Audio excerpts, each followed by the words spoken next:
श्री स्वामी समर्थ. देवकी मराठी गृहिणीमध्ये तुम्हा सर्वांचं स्वागत आहे.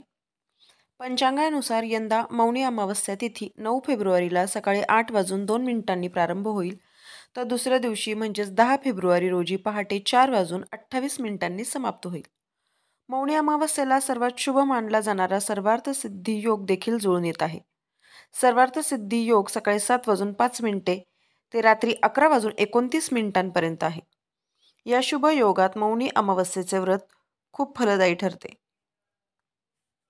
मौनी अमावस्येच्या दिवशी पितृदोषापासून मुक्ती मिळण्यासाठी पिंडदान करा आणि चुकीची क्षमा मागा. त्याचबरोबर भगवान विष्णूंची पूजा करावी. त्याबरोबर श्रीमद भगवद्गीतेचे पठण करावे. त्याचबरोबर आईने मुलांच्या उज्ज्वल भविष्यासाठी व प्रगतीसाठी एक उपाय करायचा आहे. देवघरामध्ये तुम्ही दिवसभर एक लिंबू ठेवायचा आहे. लिंबू असा असावा की जो पिवळ्या रंगाचा असावा, त्याच्यावर कुठल्याही प्रकारचा डाग नसावा. असा पिवळ्या कलरचा एक लिंबू दिवसभर तुम्ही तुमच्या देवघरामध्ये ठेवायचा आहे.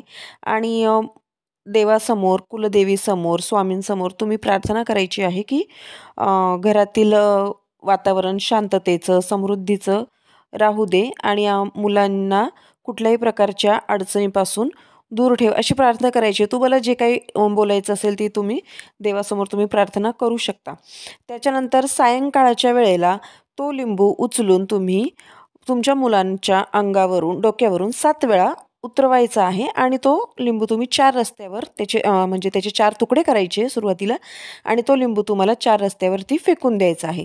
असं केल्याने तुमच्या मुलांच्या ज्या काही अडचणी असतील त्या दूर होण्यास मदत होते. आणि हा उपाय अत्यंत प्रभावी आहे. त्याच्यामुळे हा उपाय सर्व मातांनी आपल्या मुलांसाठी करायचा आहे. श्री स्वामी समर्थ.